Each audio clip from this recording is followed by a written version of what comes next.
Hello, good morning, जोहार। मैं हसनैन और आप देख रहे हैं न्यूज झारखंड। आज तारीख 7 जनवरी, दिन है रविवार। समय हो चला है झारखंड की खबरों को जानने का, लेकिन उससे पहले अभी तक आपने चैनल को सब्सक्राइब नहीं किया तो चैनल को सब्सक्राइब कर दीजिए और वीडियो को एक लाइक कर दीजिए। चलिए जानते हैं झारखंड की प्रमुख बड़ी खबरों को। झारखंड में चुनावी वर्ष में तेज दौड़ेगी सरकार की नियुक्ति एक्सप्रेस। 70,000 से ज्यादा युवाओं को मिलेगी नौकरी। फिलहाल जितनी वैकेंसियों के लिए आवेदन मंगाए गए हैं और परीक्षाओं से लेकर इंटरव्यू तक के शेड्यूल तय किए गए हैं, उनके मुताबिक आगामी जून महीने तक लगभग 47,000 पदों पर नियुक्ति हो जाएंगी। सबसे ज्यादा नियुक्तियां शिक्षा विभाग में होनी है। Jharkhand state staff selection commission ने 26,001 सहायक शिक्षकों के पदों पर नियुक्ति का विज्ञापन करीब 5 महीने पहले निकाला था। आरक्षण विवाद को लेकर मामला कोर्ट में गया था। अब कोर्ट की हरी झंडी मिल चुकी है। इसकी परीक्षा इसी महीने में प्रस्तावित है। राज्य के +2 स्कूलों में 3120 शिक्षकों की नियुक्ति की प्रक्रिया इसी महीने पूरी कर लिए जाने की संभावना है। इसकी परीक्षा हो चुकी है और अभ्यर्थियों के सर्टिफिकेट की जांच की प्रक्रिया चल रही है। राज्य सरकार के विभिन्न विभागों में 2025 पदों पर नियुक्ति के लिए झारखंड सामान्य स्नातक संयुक्त परीक्षा 21 और 28 जनवरी को होनी है। हालांकि इस परीक्षा की प्रक्रिया पिछले कई सालों से चल रही है। इसके लिए 4 बार आवेदन मंगाए गए और 7 बार परीक्षाओं की तारीख तय हुई, लेकिन अब तक परीक्षा नहीं ली जा सकी है।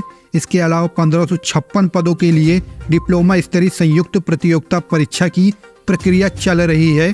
कांस्टेबल के 4,919 पदों पर नियुक्ति के लिए 15 जनवरी से आवेदन मंगाए गए हैं, तो पारा मेडिकल स्टाफ के 2,532 पदों पर नियुक्ति के लिए आवेदन की प्रक्रिया 23 जनवरी से शुरू हो रही है। झारखंड स्टाफ सिलेक्शन कमीशन ने इंटरमीडिएट स्तर की संयुक्त प्रतियोगिता परीक्षा के जरिए 863 रिक्तियों को भरने की प्रक्रिया भी शुरू की है। इसके लिए आवेदन जमा कराए जा चुके हैं। इसी तरह महिला पर्यवेक्षिका के 444 पदों पर नियुक्ति की परीक्षा फरवरी में ली जा सकती है। झारखंड नगर पालिका सेवा संवर्ग में 923 पदों पर नियुक्ति के लिए परीक्षा ली जा चुकी है और अगले 2 महीने में इसका परिणाम घोषित कर दिए जाने की उम्मीद है। जैसा किया वैसा भरेंगे हेमंत सरकार का अगला ठिकाना। मुख्यमंत्री पर गरजे बाबूलाल मरांडी, खूब सुनाया। भाजपा प्रदेश अध्यक्ष बाबूलाल मरांडी ने मुख्यमंत्री हेमंत सोरेन पर जमकर निशाना साधा है और कहा है कि जैसा हेमंत ने किया है वैसा ही भरेंगे। हेमंत सोरेन का अगला ठिकाना होटवार जेल है। जांच एजेंसी के लगातार छापे और पैसे की बरामदगी से साफ हो गया है कि राज्य में भ्रष्टाचार चरम पर है। आखिर मुख्यमंत्री ईडी के सवालों से क्यों भाग रहे हैं? अगर वह गलत नहीं है तो फिर उन्हें ईडी के सवालों का जवाब सीना तान कर देना चाहिए। बता दें कि बाबूलाल शुक्रवार को पत्रकारों से मुखातिब हुए थे। उन्होंने कहा है कि राज्य की कानून व्यवस्था बद से बदतर हो गई है। राजधानी भी सुरक्षित नहीं है। पहले जेल से व्यवसायियों से रंगदारी की मांग, रंगदारी नहीं देने पर जान से मारने की धमकी दी जाती थी। अब समाचार पत्र के संपादक को जेल से जान से मारने की धमकी दी जा रही है। शिकायत करने के बाद भी पुलिस कार्रवाई नहीं कर रही है। महिलाओं के स्वाभिमान का प्रतीक है झारखंड का टुसू पर्व। झारखंड प्रदेश भारतवर्ष की हृदय स्थली है। पहाड़ों और घने जंगलों से आच्छादित यह प्रदेश अपने गर्भ में अपार भू संपदा को संजोए हुए है। यह प्रदेश आर्य अनार्य संस्कृति का संगम स्थल है। यहाँ का लोक जीवन शुरू से ही संगीतमय रहा है। इसी प्रकार पर्व त्योहार के संबंध में भी एक उक्त प्रचलित है। 12 माह से 24 पर्व, नृत्य और गीत यहाँ के लोगों की सांस्कृतिक धरोहर है। कोई ऐसा महीना नहीं जिनमें कोई न कोई पूजा, अनुष्ठान एवं त्योहार या मेला न लगता हो। जिस प्रकार संपूर्ण झारखंड में कर्मा और सरहुल बड़े उमंग और हर्षोल्लास के साथ मनाया जाता है, इससे भी अधिक उमंग के साथ टुसू पर्व मनाया जाता है। झारखंड में बसने वाले विभिन्न संप्रदायों के लोग समान रूप से आंदोलन उल्लास के साथ मनाते हैं। यद्यपि यह जाति उत्साह है। डॉक्टर सुहृद कुमार भौमिक इसे सीमांत बंगाल का जाति उत्सव मानते हैं। गाड़ी पर लगी थी कांग्रेस प्रदेश अध्यक्ष की नेम प्लेट। पुलिस ने रुकवा कर तलाशी ली तो रह गई हैरान। औरंगाबाद जिले की उत्पात पुलिस ने कांग्रेस भूतपूर्व सैनिक, अर्धसैनिक बल और पुलिस विभाग के प्रदेश अध्यक्ष की नेम प्लेट लगी झारखंड नंबर की एक स्कॉर्पियो समेत 2 वाहनों से 63 कार्टून अंग्रेजी शराब बरामद की है। शराब की बरामदगी झारखंड से कनेक्टेड राष्ट्रीय राजमार्ग संख्या 139 पर औरंगाबाद मुफस्सिल थाना क्षेत्र में चतरा के पास की गई है। इस दौरान उत्पाद पुलिस ने शराब तस्करी करने वाले 4 अंतर्राज्यीय शराब तस्करों को भी गिरफ्तार किया है। पुलिस दोनों वाहनों को जब्त कर तस्करों से पूछताछ शुरू कर दी है। उत्पाद अधीक्षक शैलेंद्र कुमार ने बताया कि विभाग को खुफिया इनपुट मिला कि झारखंड से 2 स्कॉर्पियो वाहन से विदेशी शराब की एक बड़ी खेप NH 139 के रास्ते औरंगाबाद से होते पटना जाने वाली है। सूचना पर एक स्पेशल टीम का गठन किया गया। टीम ने त्वरित कार्रवाई करते हुए NH 139 पर चतरा मोड़ के पास झारखंड की ओर से आ रहे वाहनों की तलाशी शुरू कर दी और ये सारा माल पकड़ा गया। 3 फरवरी से झारखंड में 5 शहर में होगी गेट 2024 की परीक्षा। Graduate aptitude test in engineering का एडमिट कार्ड जारी कर दिया गया है। 3, 4, 10 और 11 फरवरी को आयोजित प्रवेश परीक्षा राज्य के 5 शहर रांची, जमशेदपुर, हजारीबाग, बोकारो और धनबाद में होगी। आपको बता देंगे इनमें करीब 3700 अभ्यर्थी शामिल होंगे।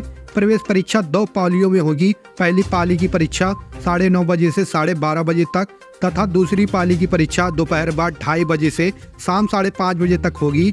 परीक्षा का रिजल्ट 16 मार्च को जारी होगा। वहीं 23 मार्च को विद्यार्थी का स्कोर कार्ड जारी होगा। प्रवेश परीक्षा के लिए मॉक टेस्ट सीरीज जारी कर दिया गया है।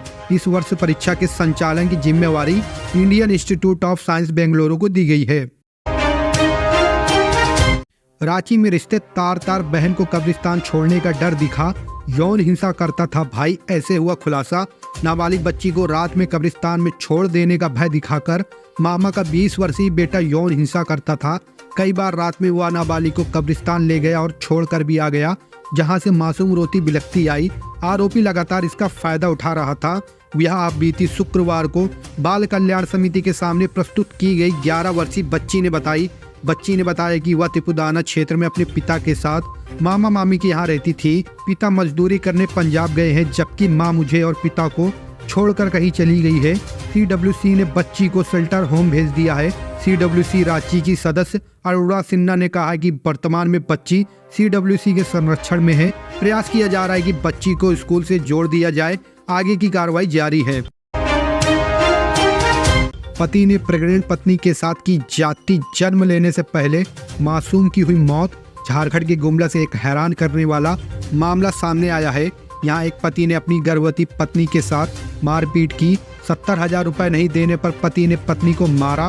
पिटाई की वजह से महिला के गर्भ में पल रहे बच्चे की मौत हो गई। मामला सिसाई थाना क्षेत्र के बगनी इलाके का है। आरोप है कि यहाँ रहने वाली 20 साल की गर्भवती महिला के साथ उसके पति अकमल और सास रसीदा ने जमकर मारपीट की। मारपीट करने से महिला के गर्भ में पल रहे 7 महीने के शिशु की मौत हो गई। पीड़िता का ससुराल रांची के इलाही नगर के डीपा टोली में है। घटना की जानकारी पीड़िता ने अपने परिजनों को दी। इसके बाद परिजन अपनी बेटी को ससुराल से सिसाई ले आए, जहां निजी अस्पताल में महिला को भर्ती कराया गया है। 8 किलो अफीम के साथ झारखंड का युवक गिरफ्तार। पूछताछ में पुलिस से बोला ओसामा ने भेजा है। रैली में बरादरी थाना पुलिस और नारकोटिक्स कंट्रोल ब्यूरो की टीम ने 8 किलो अफीम के साथ झारखंड के तस्कर को गिरफ्तार किया है। उससे कार भी बरामद की गई है। पकड़ा गया आरोपी कुख्यात तस्कर अब्दुल ओसामा का गुर्गा है। पुलिस के मुताबिक आरोपी धीरज डांगी झारखंड के गिद्धौर जिला चतरा का निवासी है। शुक्रवार को वह सैटेलाइट बस स्टैंड पर कार से घूम रहा था। पुलिस और एलसीबी की संयुक्त टीम ने उसे संदेह के आधार पर पकड़ लिया। उसे बरादरी थाने लाया गया। पूछताछ में उसने बताया कि झारखंड में अब्दुल ओसामा नाम का कुख्यात तस्कर है। ओसामा के कहने पर वह 8 किलो अफीम लेकर बरेली आया था। ओसामा के बताए गए शख्स को यहाँ अफीम की डिलीवरी देनी थी। वह डील करने वाले से मिल पाता, इससे पहले ही टीम ने उसे गिरफ्तार कर लिया। धीरज ने बताया कि वह पहले भी कई बार बरेली समेत अन्य जिलों में मादक पदार्थों की खेप पहुंचा चुका है। ओसामा उसे एक चक्कर के 50,000 रुपए देता था। रुपए की लालच में वह अफीम की सप्लाई करने आया था। आरोपी के खिलाफ बरादरी थाने में रिपोर्ट दर्ज करा ली गई है। नई पटकथा लिखी गई है। हेमंत सोरेन के खिलाफ ईडी के एक्शन से बौखलाई जेएमएम। भाजपा पर लगा दिया ये बड़ा आरोप। झारखंड में हेमंत सोरेन के करीबियों के ठिकानों पर ईडी की एक के बाद एक छापेमारी और समन भेजने को लेकर पक्ष विपक्ष में वार पलटवार का दौर जारी है। झारखंड में जारी ईडी की कार्रवाई को लेकर झामुमो के महासचिव सुप्रियो भट्टाचार्य ने बड़ा बयान दिया है। अवैध खनन को लेकर हेमंत सोरेन के खिलाफ ईडी द्वारा जारी समन और जांच को लेकर सुप्रियो भट्टाचार्य ने कहा है कि हेमंत सरकार को कोई खतरा नहीं है। जिन राज्यों में भाजपा की सरकार नहीं है, वहां केंद्रीय एजेंसियों का दुरुपयोग कर सरकार को अस्थिर किया जा रहा है। झारखंड के अलावा बंगाल में भी ऐसा हो रहा है। ईडी को कोई प्रमाण नहीं मिल रहा है। उन्होंने कहा कि ईडी ने हालिया छापेमारी के बाद दावा किया है कि 36 लाख रुपए बरामद हुए हैं, लेकिन ईडी ने यह स्पष्ट नहीं किया है कि कहां से कितने रुपए मिले। इससे पता चलता है कि कार्रवाई किसी के इशारों पर हो रही है। मई का महीना आ रहा है, लोग अब जवाब देने के लिए तैयार है। सुप्रियो ने आगे कहा कि भाजपा द्वारा सरकार गिराने की प्रक्रिया कर्नाटक से शुरू हुई थी। झारखंड में भी वही प्रयोग किया गया, लेकिन सफलता नहीं मिली। तब नई पटकथा लिखी गई और उस पर काम शुरू किया गया। ऐसे लोग आज भी लगे हुए हैं। जनता को भ्रम में डालने की कोशिश हो रही है। गांडे सीट पर उपचुनाव को लेकर जल्द होगा सस्पेंस खत्म। मुख्य निर्वाचन पदाधिकारी से मिला जेएमएम डेलीगेशन। झारखंड में झामुमो विधायक सरफराज अहमद के इस्तीफे से रिक्त हुई गांडे सीट पर उपचुनाव का जहां भाजपा विरोध कर रही है, वहीं झामुमो ने वहां जल्द उपचुनाव कराने की मांग चुनाव आयोग से की है। झामुमो ने एक प्रतिनिधिमंडल ने शुक्रवार को मुख्य निर्वाचन पदाधिकारी के रवि कुमार से उनके ध्रुवा स्थित कार्यालय में मिलकर इसे लेकर ज्ञापन सौंपा। संविधान के प्रावधान, जन प्रतिनिधित्व अधिनियम 1951 व शीर्ष कोर्ट के एक आदेश का हवाला देते हुए वहां 6 माह के भीतर उपचुनाव को बाध्यकारी बताया। प्रतिनिधिमंडल ने मुख्य निर्वाचन पदाधिकारी को बताया कि पंचम झारखंड विधानसभा का प्रथम सत्र 6 जनवरी 2020 को शुरू हुआ था।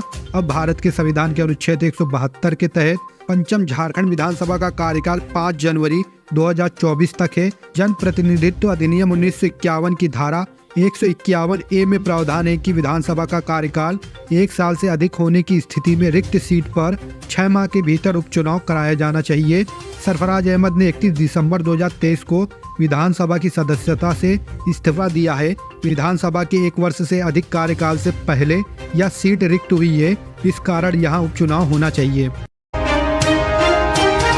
शहर में बोरिंग के लिए निगम से लेनी होगी अनुमति, जांच के लिए बनेगी कमेटी।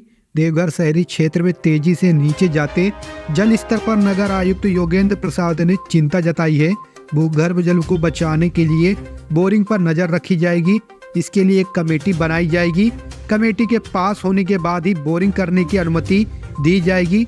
नगर आयुक्त ने शुक्रवार को जलापूर्ति को लेकर बैठक की, जिसमें हैंडपंप पर चर्चा हुई। शहर में जल स्तर नीचे जाने से कई चापानलों ने पानी देना बंद कर दिया है। गर्मी माह में हैंडपंप की स्थिति दयनीय हो जाती है, पानी काफी नीचे चला जाता है। भूगर्भ को बचाने के लिए बोरिंग करने पर पाबंदी लगाने का निर्णय लिया गया है। लोगों को बोरिंग करने के लिए नगर निगम से अनुमति लेनी होगी। इसके लिए जल्द ही एक कमेटी बनाई जाएगी। टीम की ओर से क्षेत्र में पानी की स्थिति देखने के बाद ही रिपोर्ट दी जाएगी। उसी आधार पर बोरिंग करने की अनुमति मिलेगी। आकलन परीक्षा में सफल सहायक अध्यापकों के मानदेय में 10% की बढ़ोतरी। प्रशिक्षित सहायक अध्यापक की आकलन परीक्षा में सफलता के आधार पर 10% मानदेय में वृद्धि का लाभ दिया जाएगा। आकलन परीक्षा 2022 में उत्तीर्ण सहायक अध्यापकों को परीक्षा फल के प्रकाशन की तिथि 29/9/2023 से 10% मानदेय का लाभ नियमानुकूल दिया जाएगा। DIO के द्वारा इस संबंध में पत्र जारी कर सभी BIIO व BPO को आवश्यक निर्देश दिया गया है। ACB की कार्रवाई के बाद सिविल सर्जन ऑफिस में पसरा सन्नाटा। नहीं आए कोई कर्मी, घूस लेते गिरफ्तार हुआ था क्लर्क। सिविल सर्जन कार्यालय धनबाद के क्लर्क को रंगे हाथ एंटी करप्शन ब्यूरो की ओर से पकड़े जाने पर दूसरे दिन विभाग में सन्नाटा परसा रहा। कई कर्मचारी कार्यालय नहीं पहुंचे तो कुछ कर्मचारी छुट्टी का बहाना बनाकर गायब हो गए। आलम यह हुआ कि सिविल सर्जन कार्यालय के अधिकांश विभाग खाली रहे। हर ओर सन्नाटा परसा हुआ है। हालांकि civil surgeon doctor Chandrabhan Pratap समय पर ऑफिस पहुंचे। कमरे में भी वो अकेले 1-2 अधिकारियों के साथ बैठे मिले। ज्ञात हो कि शुक्रवार को सिविल सर्जन कार्यालय के क्लर्क उमेश को एंटी करप्शन ब्यूरो ने 4000 घूस लेते रंगे हाथ पकड़ लिया। एंटी करप्शन ब्यूरो की टीम ने गिरफ्तार करके क्लर्क को अपने साथ ले गए। रेलवे कर्मचारी यूनियन की बैठक में नई पेंशन पर चर्चा। ईस्ट सेंट्रल रेलवे कर्मचारी यूनियन शाखा 2 में शाखा परिषद की बैठक हुई। अध्यक्षता शाखा के अध्यक्ष NK खवास ने की।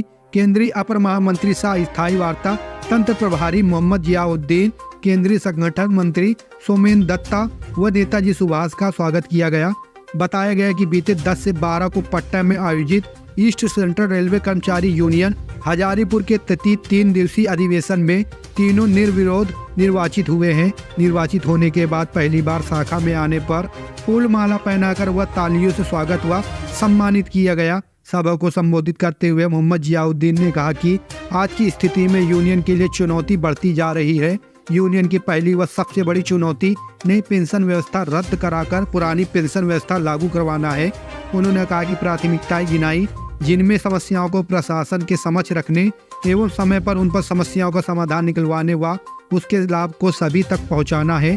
बैठक में गंभीर बीमारी के हालात में मंडल अस्पताल से जुड़े निजी अस्पताल में रेफर को आसान बनाने, डॉक्टर और दवाओं की कमी को दूर करने, ब्रेकडाउन के कार्य में लगे सभी कुशल कारीगर एवं पर्यवेक्षकों को यात्रा भत्ता व ओटी का विलंब भुगतान कराने, सभी विभाग में कर्मचारियों की कमी को लेटरल इंडेक्शन कोटा में भरने, एग्नल विभाग में MFCP के तहत पदोन्नति में अयोग्य सभी कर्मचारियों के ARP का पुनर्मूल्यांकन कर अविलंब लाभ देते हुए पदोन्नति करने, रेल आवास की जल्द मरम्मत कराने, सभी विभाग में अपग्रेडेशन 4600 से 5400 में अविलंब लागू करने समेत अन्य मुद्दों पर गंभीरता से चर्चा की गई।